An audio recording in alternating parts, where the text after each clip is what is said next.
You are now tuned in to the Chaotic Culture Podcast. It's the KKP on your mother flipping airways. Hear the name ringing through the halls and the stairways. You were listening to a pod that can segue. All the latest topics guaranteed to fill your headspace. It's a safe place to voice your opinion. Say what you feel just like you're a kid again. Kid to pro and friends, black as obsidian. Chaotic culture, that's the world we living in. So what's the word? All right.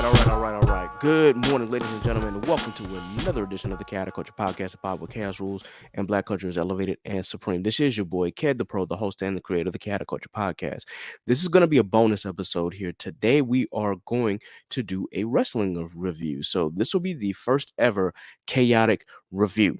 So tune in. I thank you for if you do get a chance to watch us on Patreon. The video will be exclusive to Patreon and may drop on YouTube. Maybe I'll have to think about that.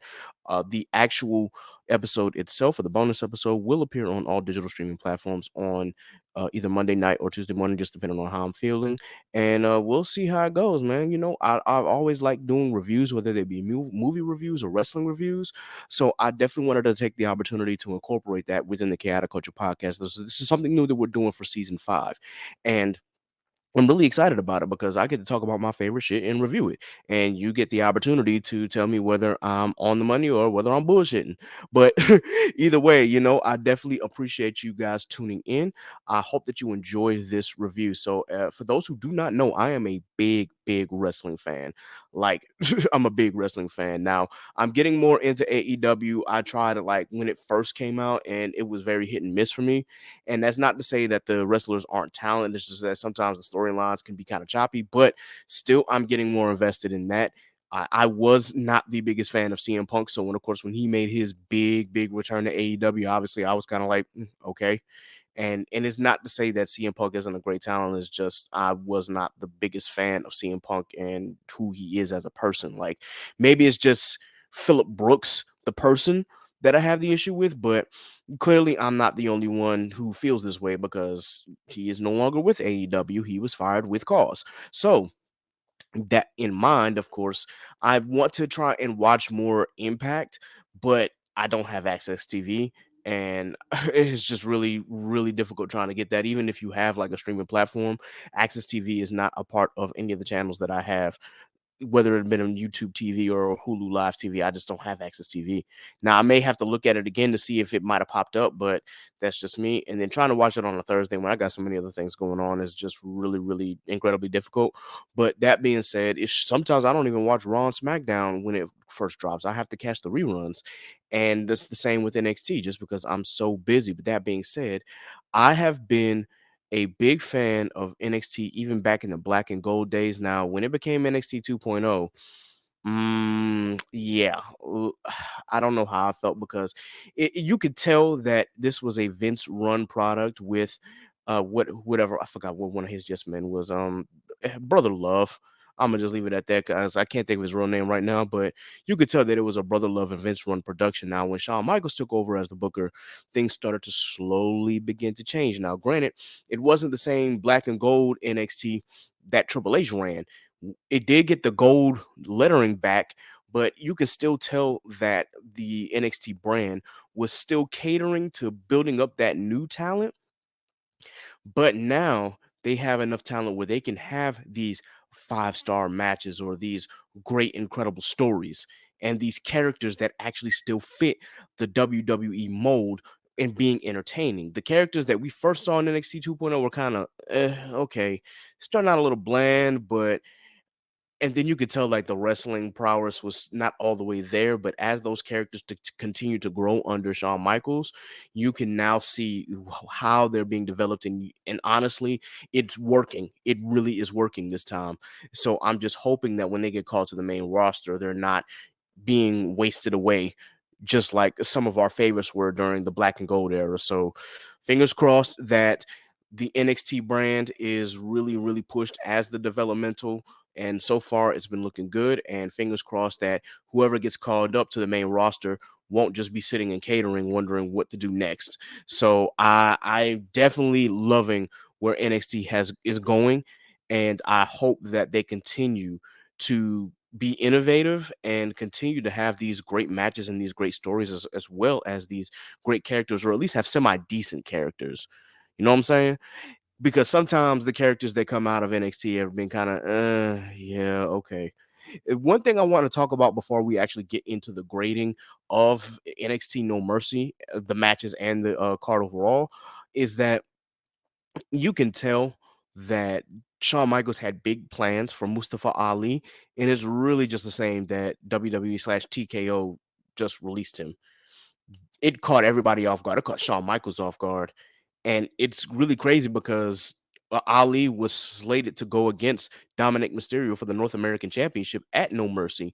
And from the way that those results came about, you probably could have guessed that Ali was billed to win. And he's no longer here now. So, with that in mind, if you have not watched NXT No Mercy, spoiler alert, we will be spoiling the matches here.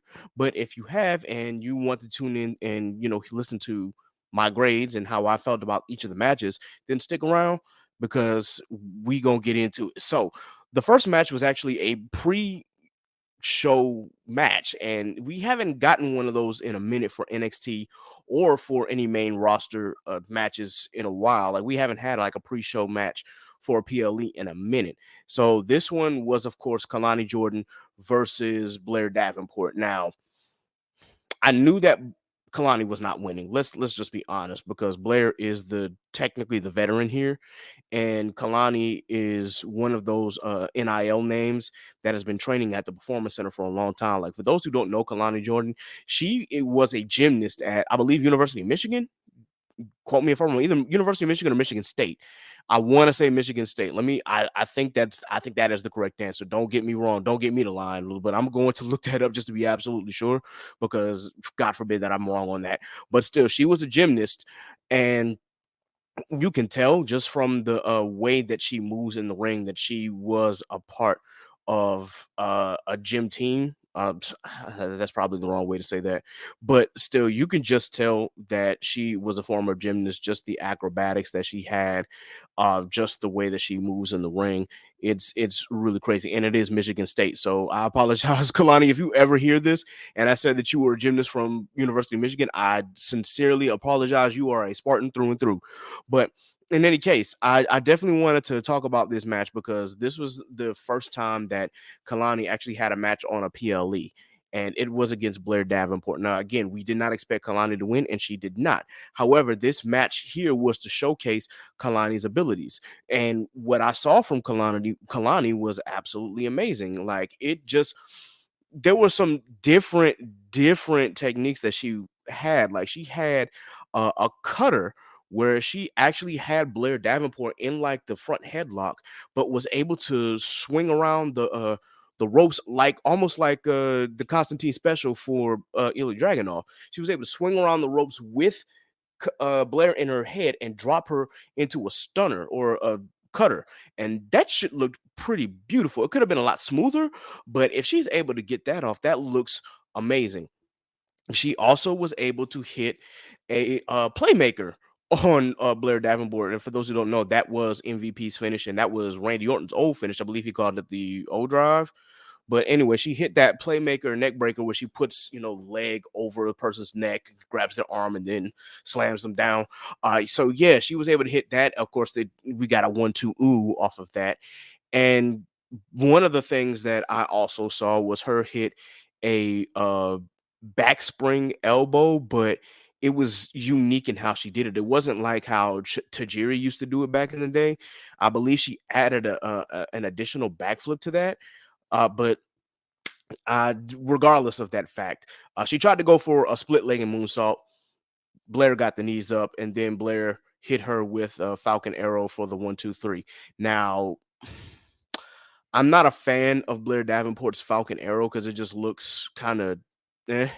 It would be a great setup for her finish, which I believe is that brutal knee strike that she has, where she like has the opponent's arms and then she just comes at them with the knee. I think that's a better finish for her.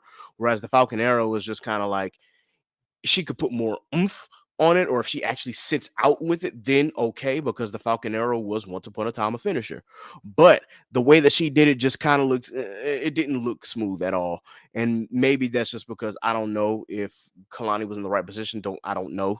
But still, the match overall, I don't really want to give this a grade just because it's a pre-show match, and that in mind, it really wasn't here to show off how the card was going to be. It was really just to show off Kalani Jordan and what we can expect from her from the women's breakout tournament that's coming this week.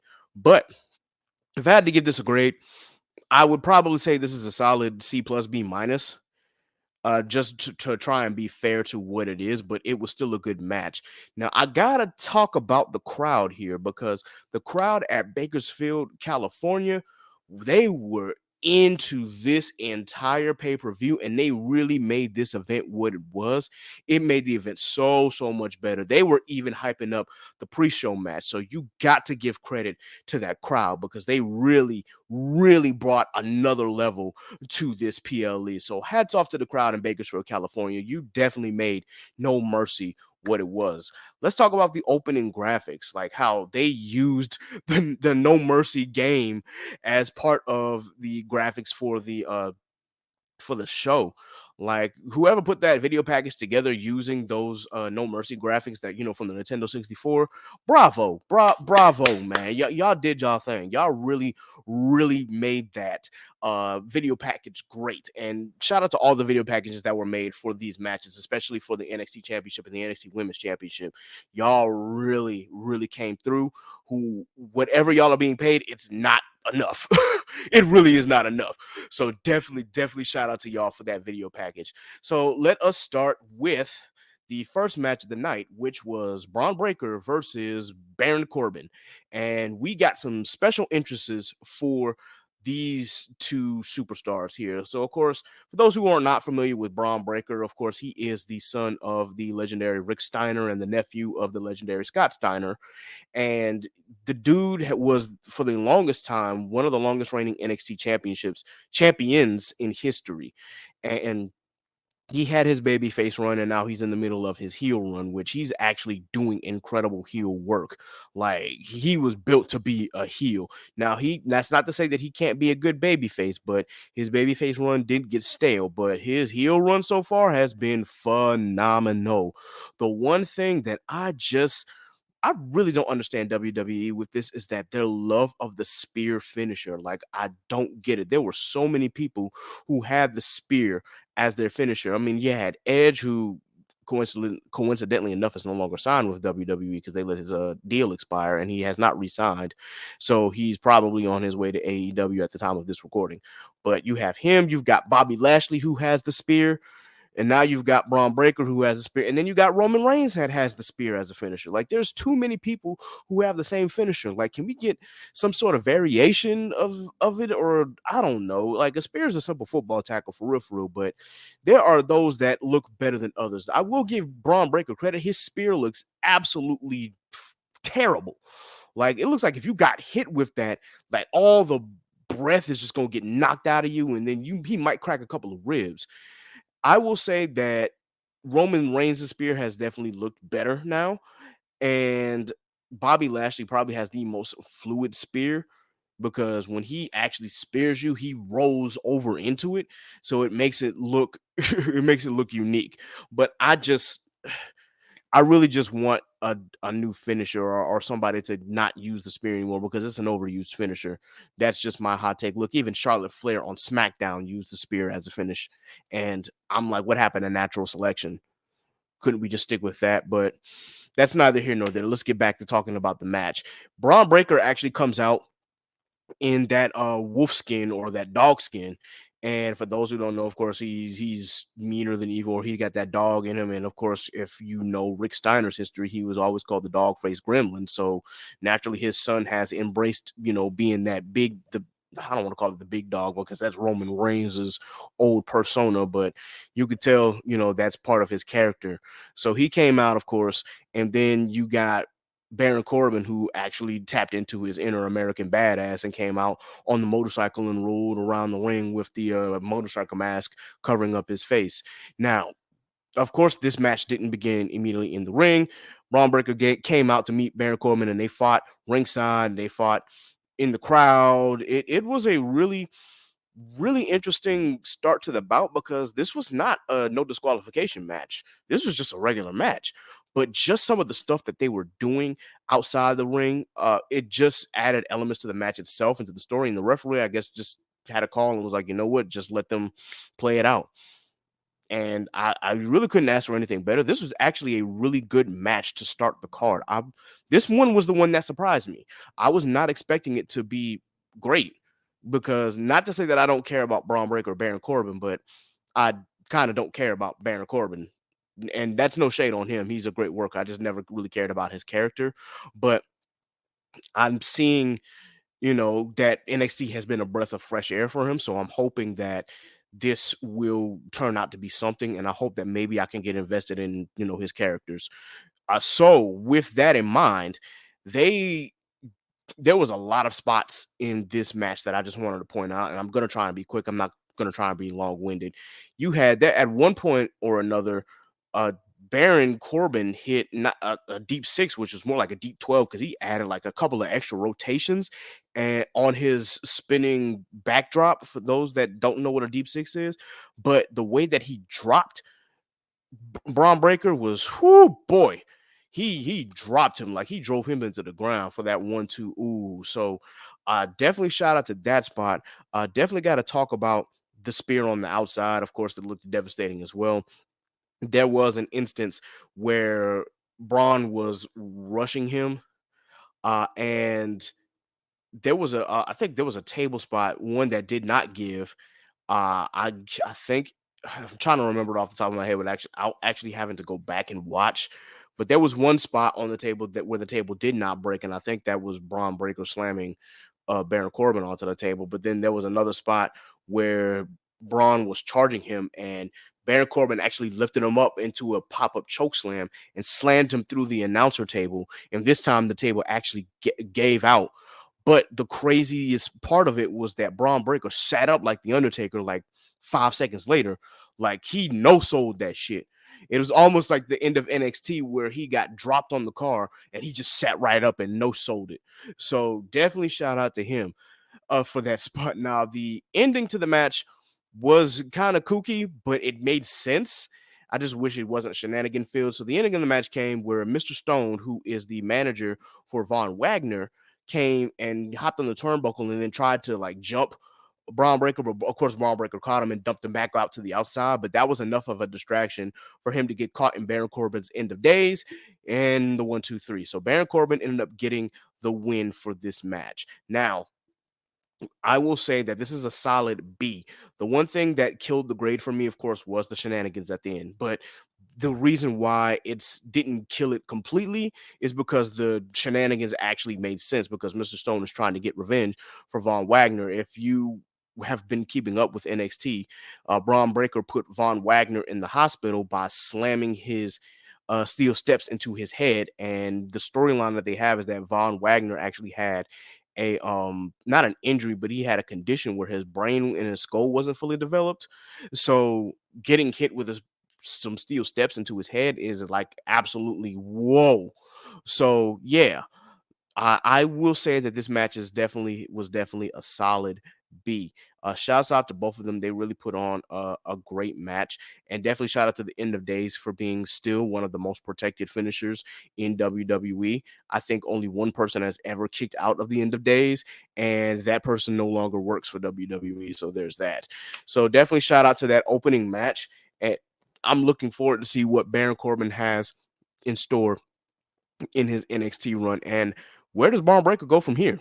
Does he go to the main roster or does he stay where he's at for a little while? We'll see. He's definitely main roster ready. I have no doubt that Braun will be successful on the main roster. It is really, really crazy. That just reminds me of another spot where he actually did a Frankensteiner off of the top of the turnbuckle. And yeah, the way that he rotates back over, he does it quicker than his uncle ever did it.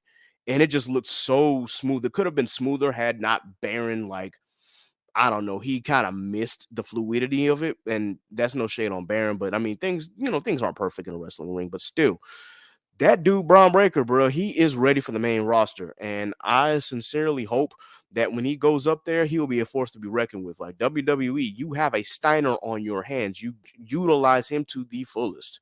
So that brings us to the next match, which was the North American Championship. That match was, of course, Trick Williams versus the North American champion at the time, Dirty Dominic Mysterio. And this match was a little clunky because obviously this was kind of put together last minute. You can tell. And granted, both are still kind of green in the ring. I will say that Dominic has gotten better as the couple of years have gone on, and Trick is still trying to like figure out a lot of his move set and whatnot. But I will say that Trick has definitely shown a lot of growth as an in-ring performer because about a year ago or a year and a half ago, dude didn't know what to do in the ring. But now you can tell that he is learning and that he's really, really giving it his all. And it really, really helps that that boy can get on a mic and talk. Like he shows so much charisma on the mic. He shows that he can think on top of his head. He can cut a promo like nobody's business. Like Trick Williams, for real,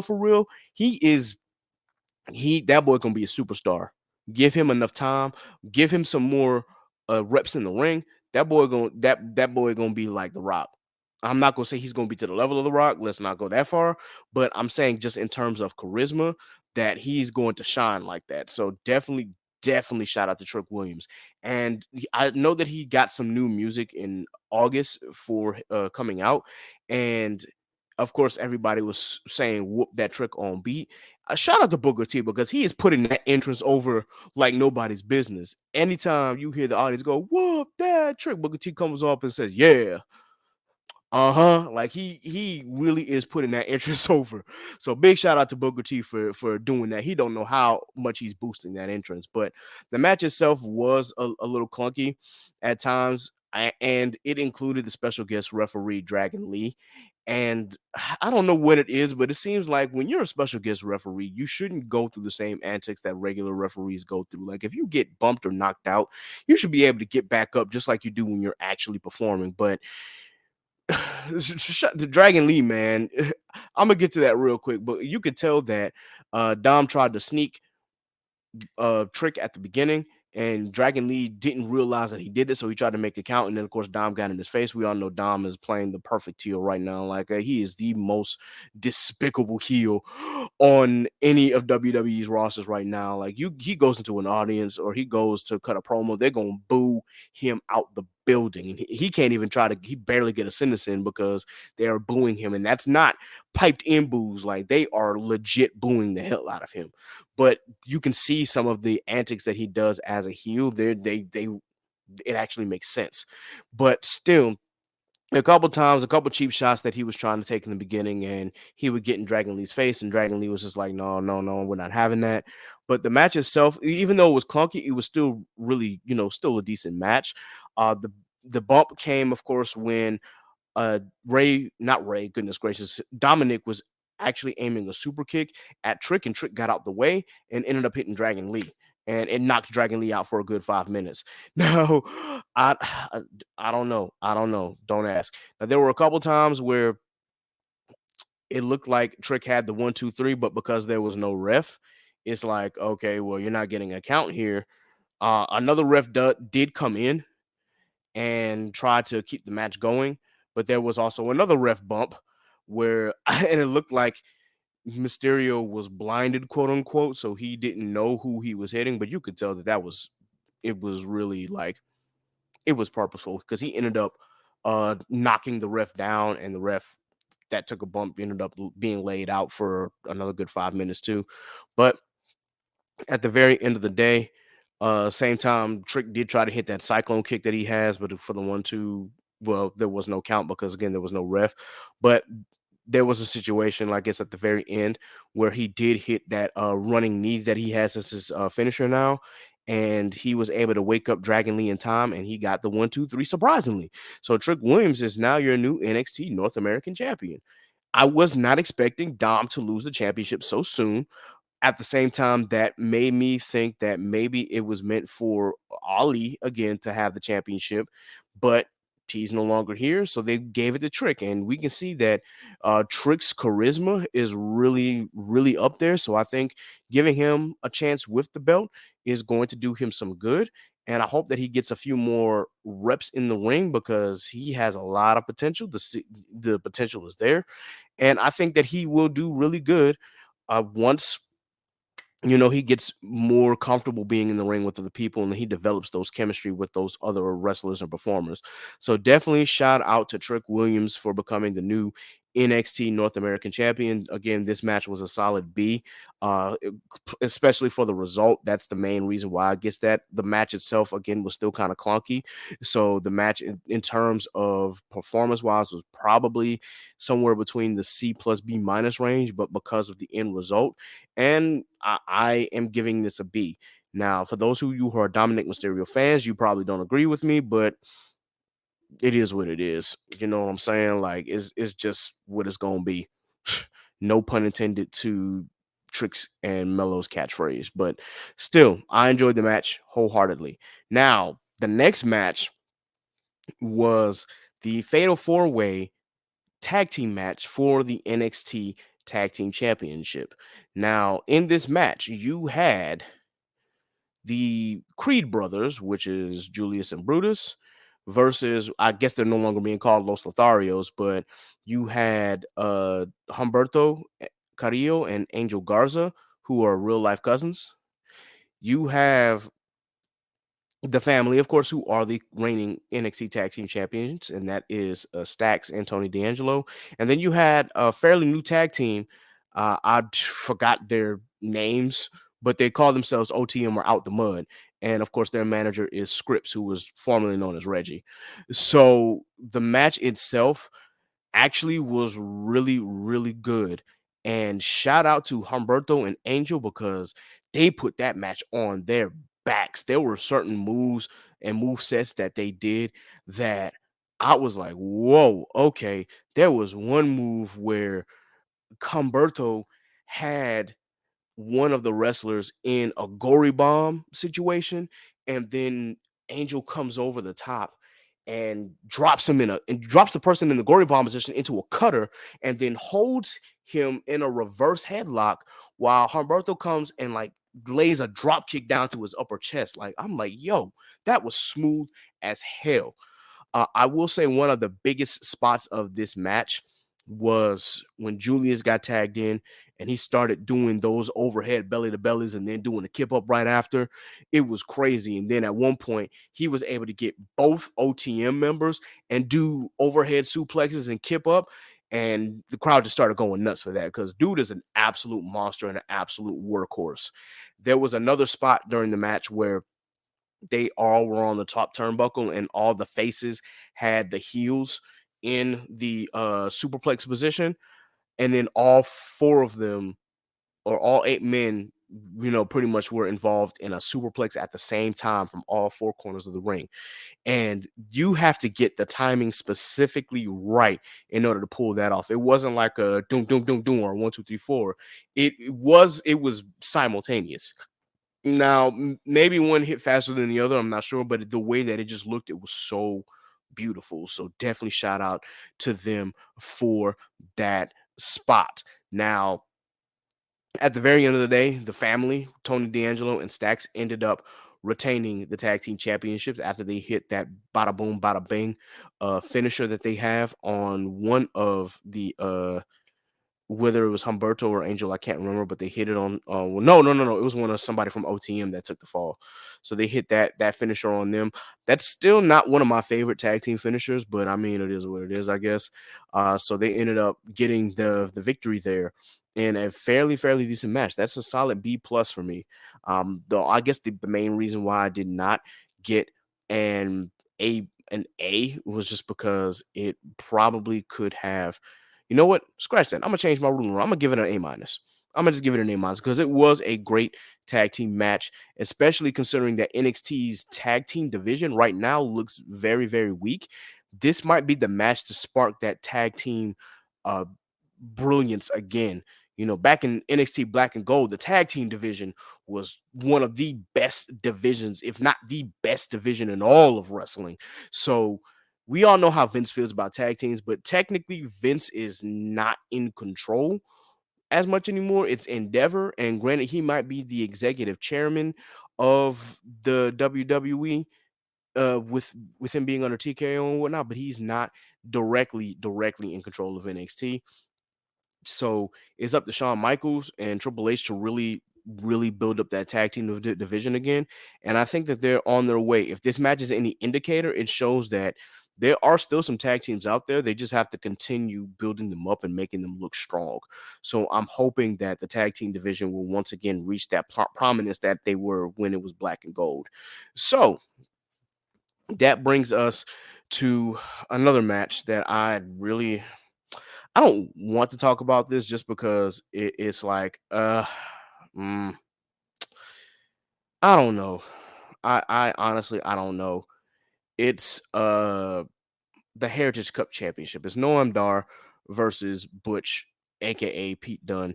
Of course, you know Noam Dar has Metaphor in his corner, and Pete Dunne has his former British Strong Style and rival with him, uh Tyler Bate. So the match itself, you can probably not be the biggest fan of the British round matches because the NXT Heritage Cup Championship is fought under British rounds rules, which is six 3-minute rounds with best two two falls and you win kind of thing. I ain't gonna say best 2 out of 3. It's pretty much you have 6 rounds or 6 3-minute rounds to get 2 pinfalls or two submissions to in order to finish.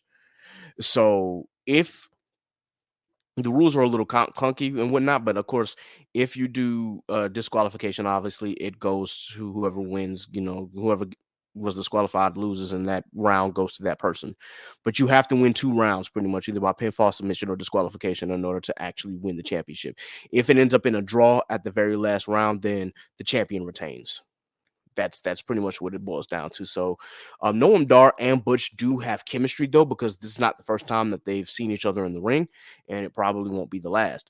But it was a great match. Just sometimes I will say that the commercial breaks do hurt the Heritage Cup Championship. Like if you watch a championship match for the Heritage Cup on NXT TV, on USA, or on Peacock, then it can get a little frustrating because they cut it off like in between matches, and sometimes those commercial breaks will really hurt the matches, and they don't always go to 6 rounds. But this time, this went all 6 rounds. It went the distance, and granted, yes, the 20-second breaks in between the 3-minute rounds are a little, but still, the match itself actually told a story, and you can tell because there were times where Ora Mensa from Metaphor would, when the referee was distracted by the two ladies, which is Jakara Jackson and Lash Legend, anytime that they distracted the referee, Ora Mensa would come in and hit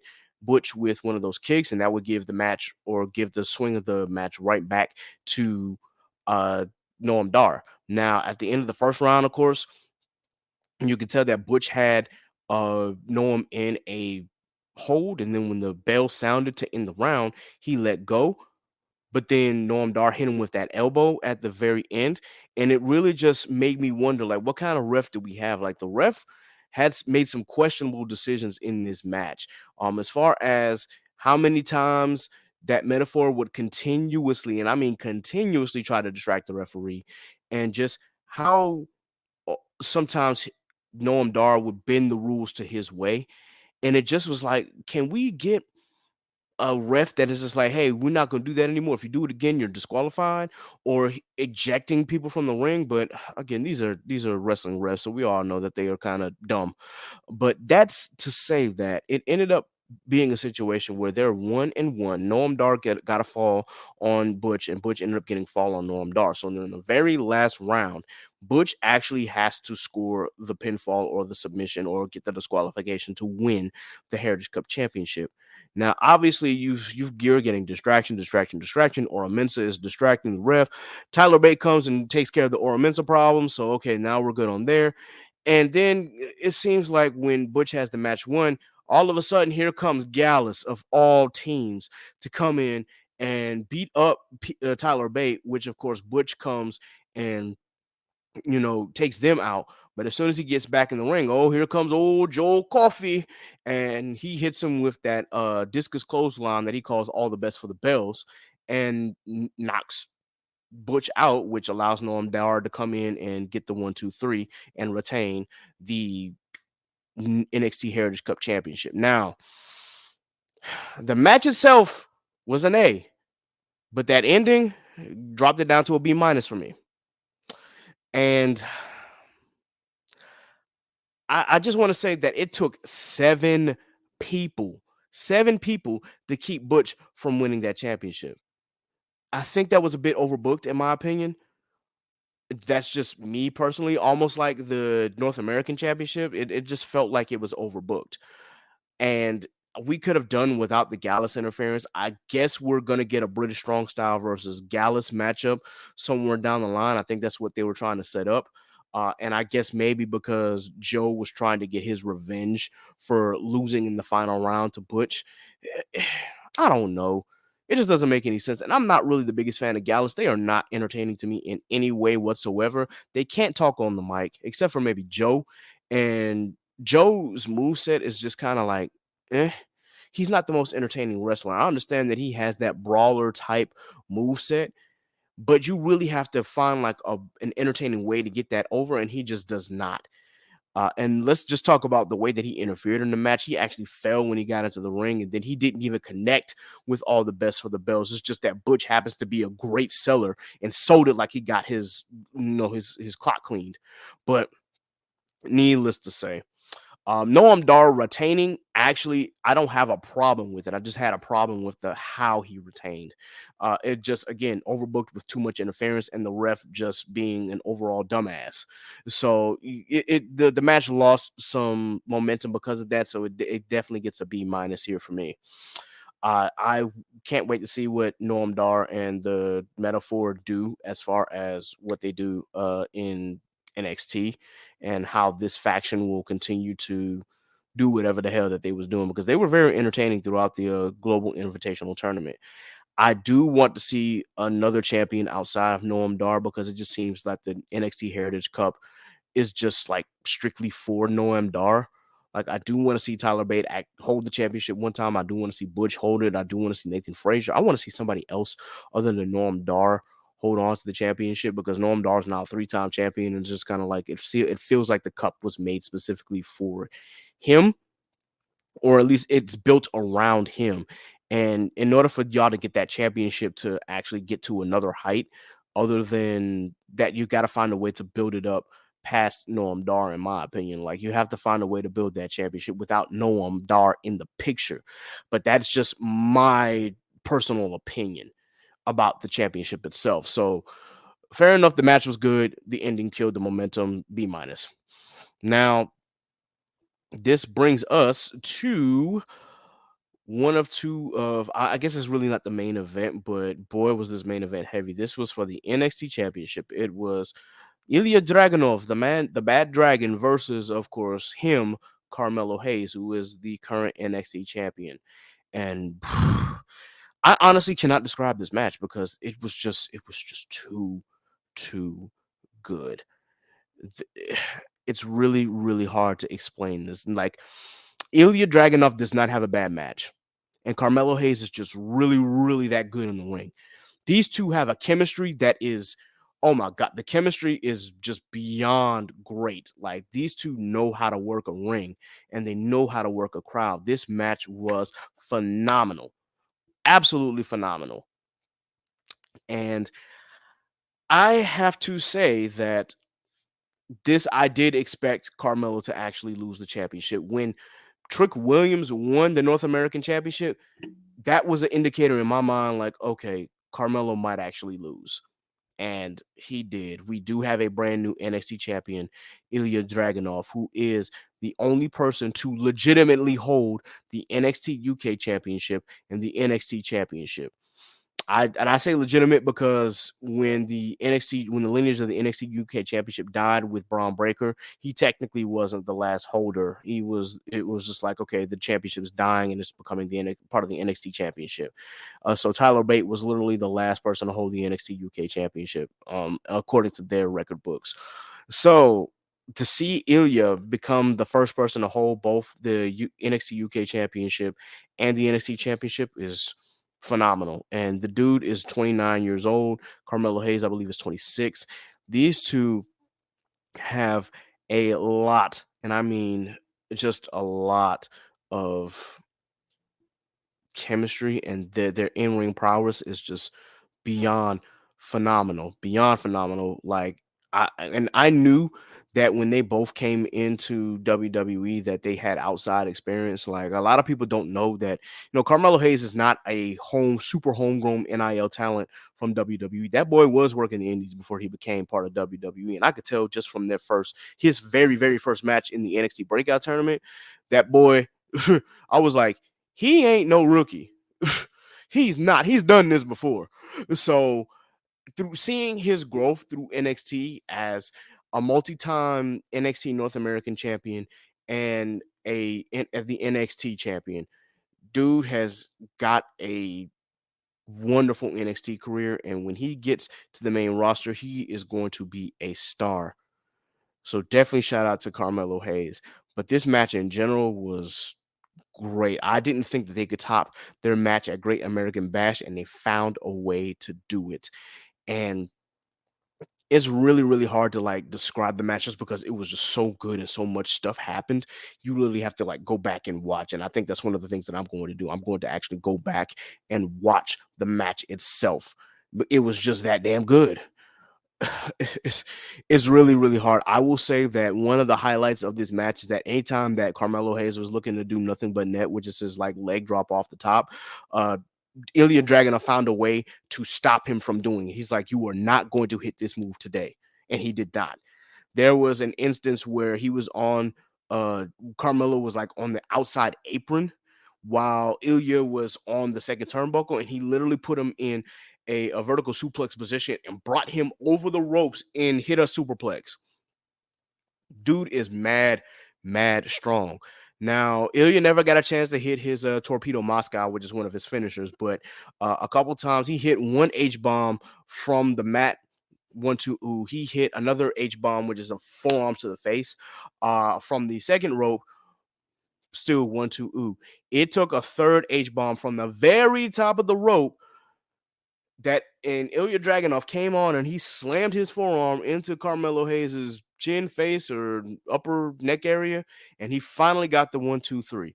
So Ilya Dragunov is the new NXT champion. And at the very end, of course, he told Carmelo to stand up, and they hugged it out at the very end. But we have a new NXT champion, ladies and gentlemen. This match, oh my God. It's really just hard to describe how great this match was. This is an S.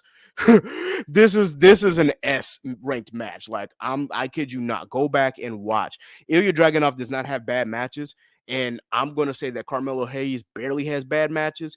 And put these two together, and oh my God, you got an instant classic. This is a match of the year contender. I kid you not. Now, will it be match of the year? I don't know, but it's definitely a contender. It's up there. And it might be if we're sticking to just NXT, this is definitely match of the year. But if we're talking across all of wrestling, it's up there. It's up there. And if we talking all of WWE is definitely up there. So hats off. Thank you, gentlemen, for an amazing, amazing match. And now that brings us to the main event, which is Tiffany Stratton versus the NXT champion Becky Lynch for the NXT Women's Championship in an Extreme Rules match. Now, was this as good as the match before it? Probably not.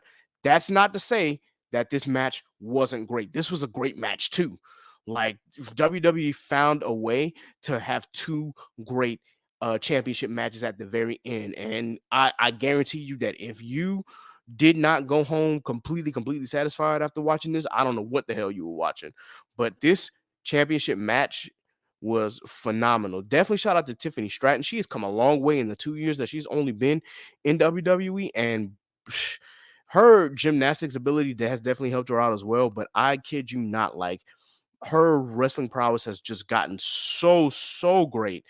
That swanton bomb that she has is so fluid. Like, I thought that no one would be ever able to do it better than Jeff Hardy, and that's no shade to Jeff Hardy. That's my man 50 grand. But yeah, Tiffany, she makes that shit look like it's just another day at the office.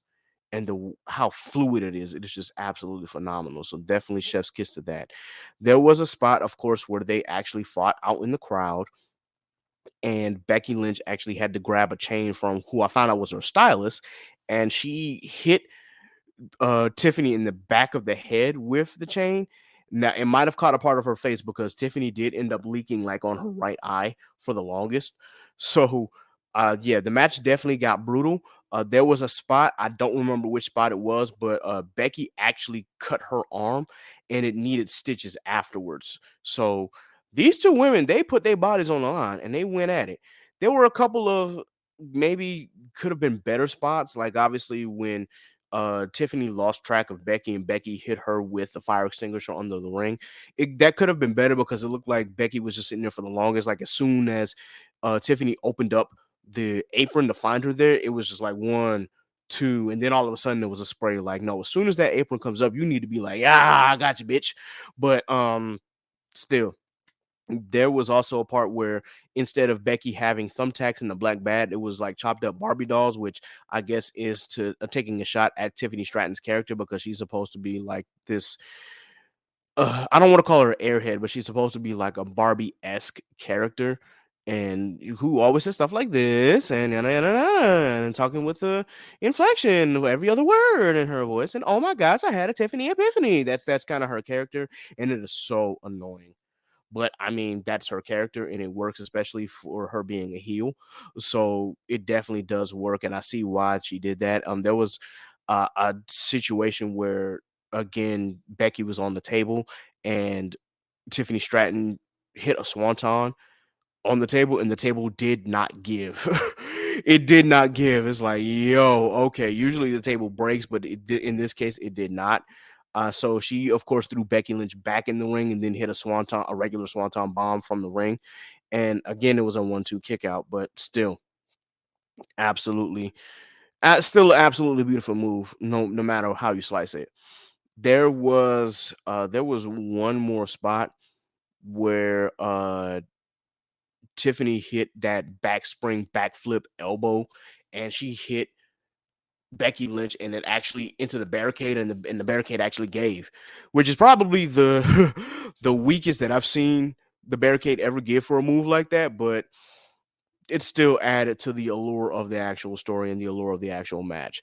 So the ending of the match came, of course, where Becky is lying on a whole bunch of steel chairs, and Tiffany tries to go for the PME, or the prettiest moonsault ever, and she actually lands face first into the chairs. Becky runs up, grabs her, and for those who don't know, one of her finishes called the manhandle slam, which is pretty much a rock bottom, or you know, Uranagi, or a falling Uranagi, and she slams Tiffany Stratton, and it looks like Tiffany Stratton's head like literally slams into the chair itself. I knew that she was going to do it on the steel, but just the way that the move is like landed, when you take a bump, and this is just me, doing my wrestling research. You're supposed to suck your chin, and so when you land on stuff like that, your upper back is going to hit, but it's to keep your head from like bouncing off the ring and, causing you serious injury. But it just looked like Tiffany's head like smacks the chair. And I'm just sitting there like, oh my God, the way that it sounded, it just sounds like concussion central. But after that move, of course, Becky gets the 1-2-3 and retains the NXT Women's Championship. This match was an A+. So hats off to those women. They really, really did that. They closed the show. And Tiffany Stratton actually, even though she lost the match, you can really, really tell that she did not lose the build at all. And sometimes there's victory in defeat, and she really got over as a character. And I think her in-ring ability has improved so much that you run in the ones and twos with Becky. That shows just how far that she's come and what her ceiling looks like. And the sky is the limit for Tiffany Stratton. As much as I don't like her character, I mean, she's a heel. She's supposed to be unlockable, but there are heel characters that I like. I don't particularly like that one, but that just means that she's doing her job. That being said, she is still phenomenal in the ring. And Becky, I think, gave her that stamp of approval. Now we get to see Becky Lynch versus somebody who we haven't seen in a while, and that's Tegan Knox. And I believe that match is coming at the time of this recording. That match is going to be on Raw. So I can't wait to see what Becky and Tegan do in the ring.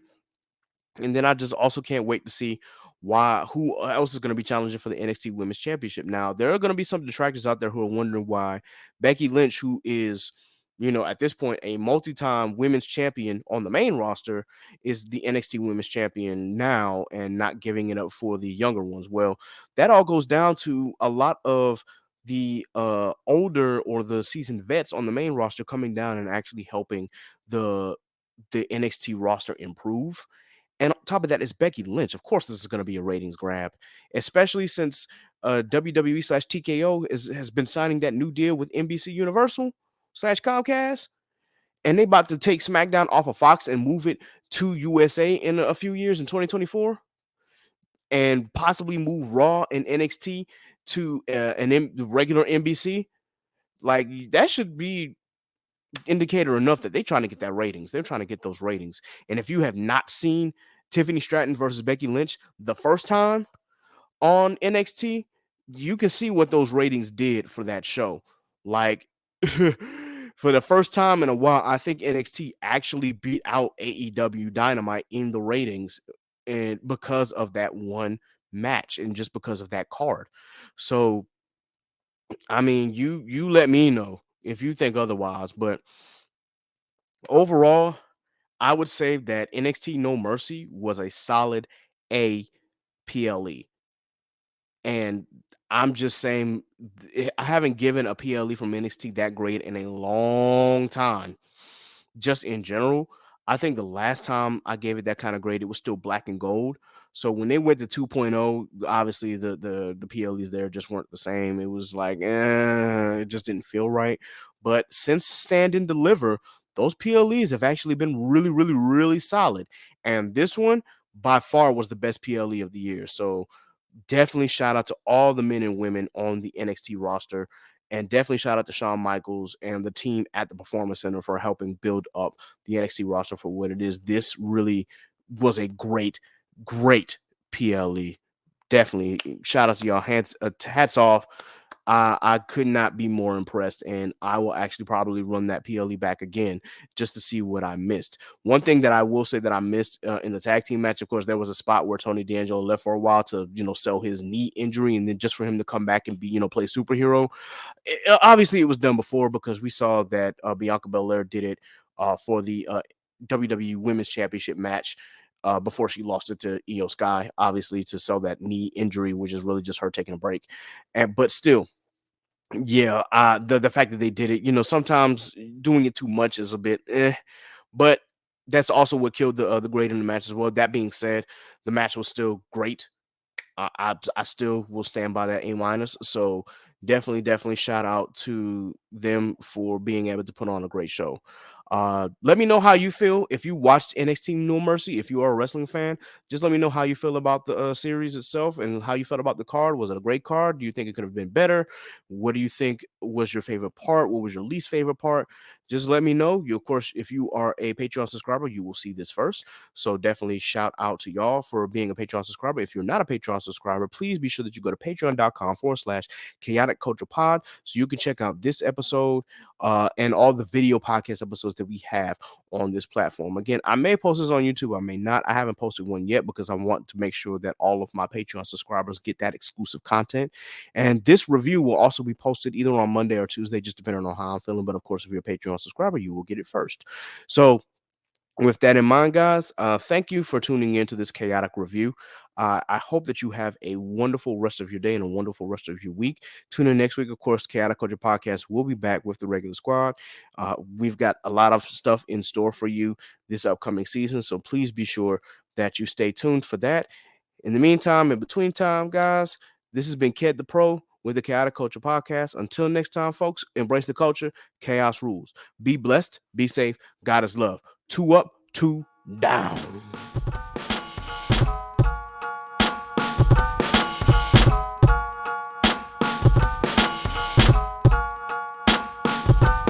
It's the KKP on your mother flipping airways. Hear the name ringing through the halls and the stairways. You were listening to a pod that can segue all the latest topics, guaranteed to fill your headspace. It's a safe place to voice your opinion. Say what you feel, just like you're a kid again. Kid the Pro and friends, black as obsidian. Chaotic culture, that's the world we living in.